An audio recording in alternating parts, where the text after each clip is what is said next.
Katt Williams show means Katt Williams show. That means don't nothing move but the money. There ain't no loud talking and voice raising and how dare you? How dare you? Let me look on the advertisements and see, do I see your name or face, sir, whoever you may be? Where would you even get the entitlement to be having this question? This is like me insisting that the Lakers put me on as a starter. And I won't take no for an answer. It's ridiculous. You don't even play in our league. And that's before I knew who you were. Now that I know who you are, I'm just ashamed because you took something personal that couldn't have been personal. I didn't meet you. That's how it would have gone if I wasn't there, because the truth is, I wasn't there. All of this happened before I got there. What happened with the check? When the security guy gave when the check? when I asked what the person had said, I said, well, I don't understand. I don't understand why he's so angry. What did he say to you? He said, I'm supposed to be on this show. I said, well, maybe he was expecting to get some sort of a payment. And now he thinks he doesn't get to get paid because we already have a tour. I wouldn't want that. Pay him for performing. So he got the check of the performer. This is what he's angry about. Imagine the audacity. Remember, your story is that I'm kicking you the fuck out. Get out and lock arms and don't let him in. And paying you? Make it make sense, King. So, either you're smaller than I think or I'm bigger. Either one. Like, you can't keep positioning the narrative because that's all this is. This is so that in a conversation in America, there'll be something where he and I are evenly linked. And only people in his hometown are floating that narrative. I'm really him. You don't believe that there's, under any circumstances, that you and Ali can come to a resolution, just be cool? You just talked to me. You know I don't have a bone in this. Yeah. I don't have a bone in this. So if I got him on the phone, you talk to him?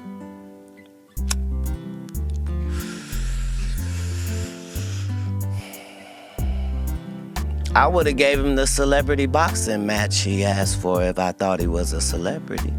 Oh, come on, man. You know Ali a celebrity. Come on, Sir, Katt. I'm not talking. I didn't mean that disparagingly. Yeah. I meant that in ticket sales, my nigga. Ticket sales. That's what I meant.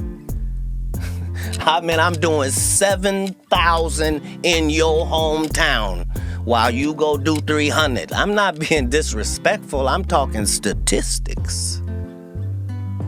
I'm talking about the biggest and baddest thing going. And you, a person trying to get in, why would you be mad? It's ridiculous. I'm offended. I'm offended. Why? Because even if it's celebrity boxing, I need you to sell tickets too.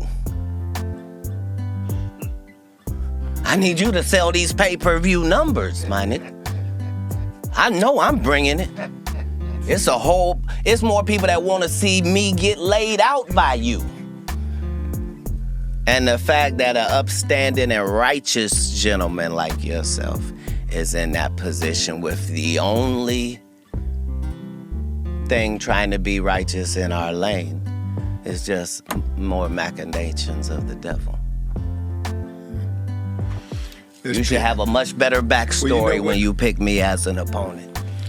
You know what, man? I'm glad you at least addressed it.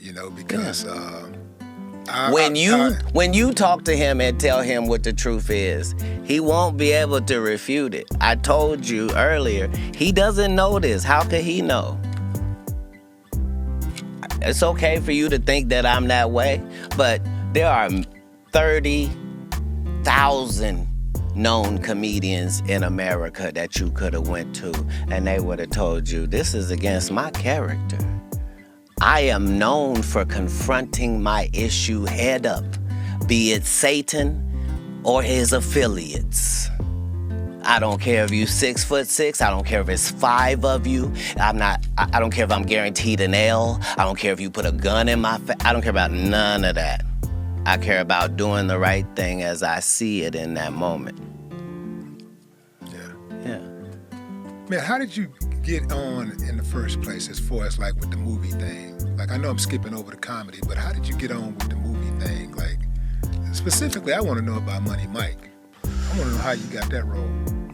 Right. So here's the whole thing. Liars always come up with terrible lies. So Ricky Smiley says, yeah, you know, Katt was supposed to play the Santa Claus and I was supposed to play the pimp. Liars always have ridiculous narratives. Nobody in America can imagine that a real movie studio would cast 5'5", 145-pound Katt Williams as a fucking Santa Claus, number one. Number two, Ricky Smiley was finna play a pimp. Really? Ricky Smiley has played a woman more times than Ricky Smiley has played a man. He's played Bernice Jenkins 5 times. I got it in my contract that I don't work with Ricky Smiley unless he's playing Miss Bernice Jenkins. Get out of here, man. That's in your contract for real? I make my contracts, sir. When you're the master of your masters, everything else is subservient. That's why we have control. That's why we're hated, because there's something to hate. But anyway, so Money Mike, this is my first audition, not just my first movie. It's my first audition. The reason it was so great is because they allowed me to do what I wanted to do, and I needed to do things. So I needed to pick the wardrobe for the character. So Money Mike's wardrobe was impeccable because I designed it, and they made it so. I picked out the car, the color of the car. They had a guy playing a pimp. I need this to be an actual pimp. We need Bishop Magic Don Juan. Everything I had to do. Me and KD Albert, who played Donna, and Terry Crews, it was all of our first project, and my job was to make sure that we came off as if we were seasoned actors. And so I put everything I had into that movie, to the point where in the script, Money Mike is raped in the bathroom. Katt Williams changed that. Why? Because it's no way. What do you mean, Katt? There's no way. What are you saying? I'm saying in a place that small, I'm not rapeable. I don't care what has to happen. That's what will happen. And so that's how it changed and became a great movie. And just the thought process that maybe Ricky Smiley was going to do that, it is laughable. But yeah, that was going to be my only movie.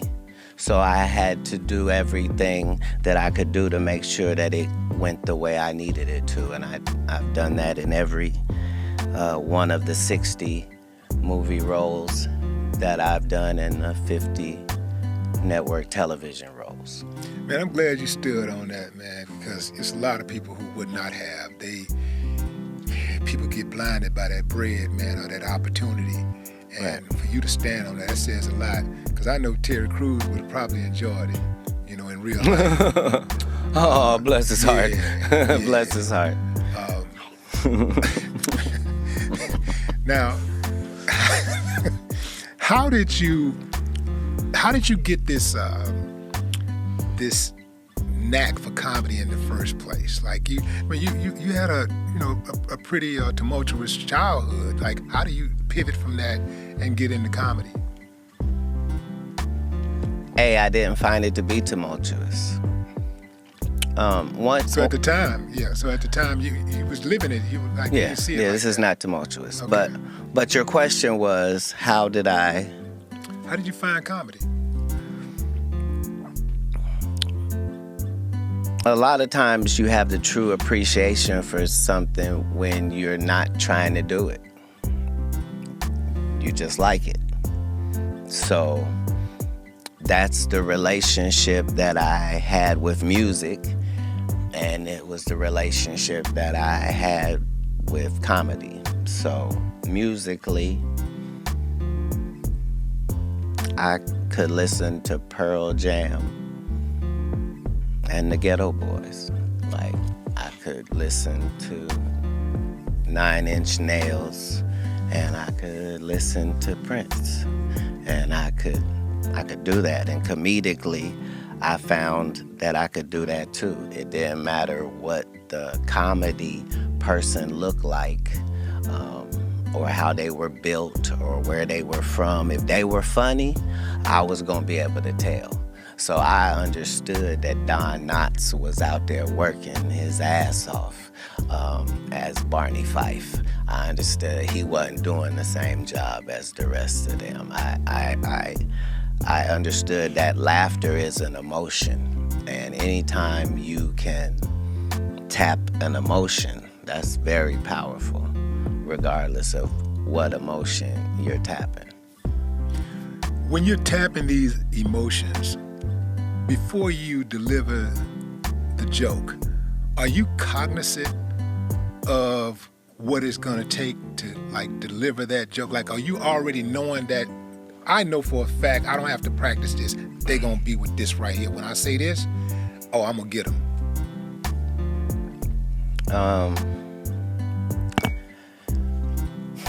As a comedian, I have the best fan base in the world, like documented. You do. The slight amount of advertisement that they allow me to do, and the fact that in a place as glorious as Houston, they pack the arena to the rafters, is based upon the fact that I, in 1995, started a conversation with a fan base which was maybe 5 people. And through this entire time, I've kept up the same conversation with the same people as they grow. And I'm letting you see me win. I'm letting you see me lose. I'm never allowing the product to be affected by what's going on, because this is the greatest relationship here. So, consequently, bam, they know some things when I come to town. They know I'm finna bring the baddest comedians with me.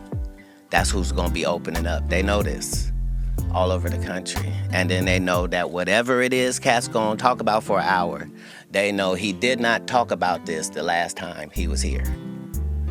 They know Man, that. how in the hell do comedians get away with that anyway? Because I'm not going to see the same comedian tell the same jokes, 100 times in a row. You let a rapper rap the same songs though, and you let a singer sing the same songs, the classics, and you'll allow that. And so yeah, but funny is supposed to be spontaneous, so that's the difference. Well, understand that comedy has its roots long before social media. So before social media, you might have heard that this comedian is funny, right? And somebody might have told you what he said, but it didn't sound that funny to you. They just told you what he said. But when you see him in person, oh, he's hilarious. And so comedy always had a cycle where you showed the whole circuit your body of work. It's just comedians had gotten so lazy that they were doing one great set that they had on Comic View or Def Jam, and they were touring that for 15 years without changing it. And so we made it a part of our effort to push the fact that you should be writing new material and shaming the community into it by just, I'm gonna keep putting out these specials and it's new material. How long are you gonna continue to tell these jokes? Because in a minute, the audience is gonna be like, no, they gotta say something new. And eventually the audience did do that. And Well, some audiences show up and they want you to say the old joke. They demand that you tell the whole joke. I don't have not one of those people in my fan base because they know better. They know that I would never let you pay me so you can hear some shit I already said. I respect you too much for that. What you gonna get from me is brand new. This is new. Right now you have 12 comedy specials. Okay. Is there a magic number in mind, or you just want to just keep running to make sure you got the all-time number and that's secure? Oh, you already at the top. You got more. I'm in no way counting numbers. You've done. I'm saying if 12 is the most, if 12 was the most, there's not a number because I'm not putting a number to it.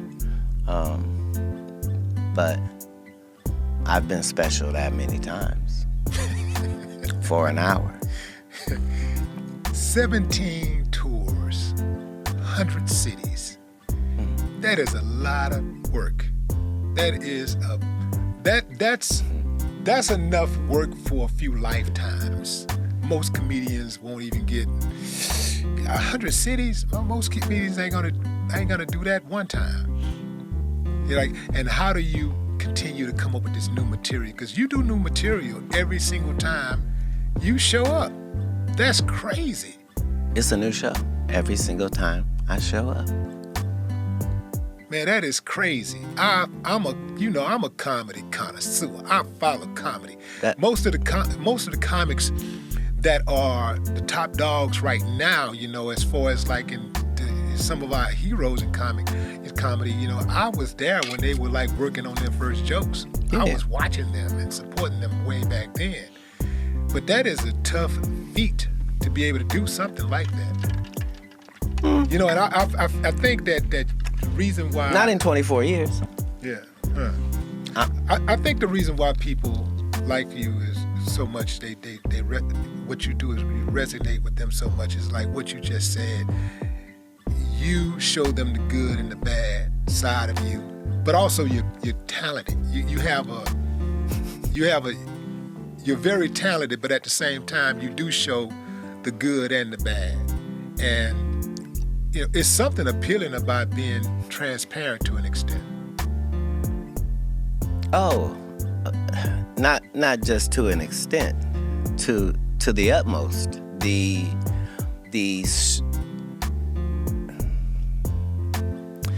As soon as you, as a person, decide that you're not gonna lie anymore, and that whatever problem that you have, you're gonna deal with that problem right then where it presents itself, it'll show you a whole new side of you. It's very important. It's very important when you lie and allow lies. For some people, it's just, I'm just a little delusional. No, it's dangerous for you to do that to yourself. It's very unnecessary for you to. You was on this radio station in Atlanta, and this host made a joke about you, and you ate killed a man, for I don't know how long that was, but man, I was like, time out, call the police, something, stop this slaughter, man. It was like, you really did a bad, and you didn't, I don't think you cursed one time. I was just going to say, be very careful when you say how badly I did her, because I never called her out of her name. But that's what I'm saying. I was very composed. That's my point. But let me explain it. Let me give you the exclusive. No, let me make the point. Okay. You're one of the few only you and Bruce I've ever seen do that before.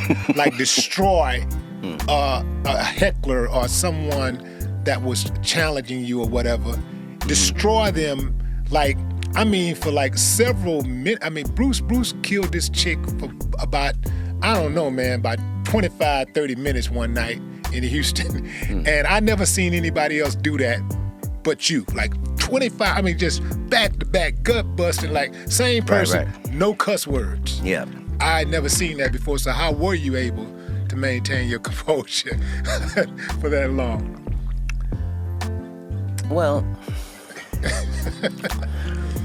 a very interesting thing happens when you try to trap something that's bigger than your trap.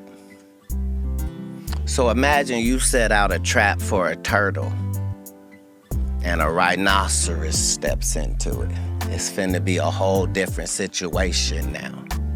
So this lady behind the scenes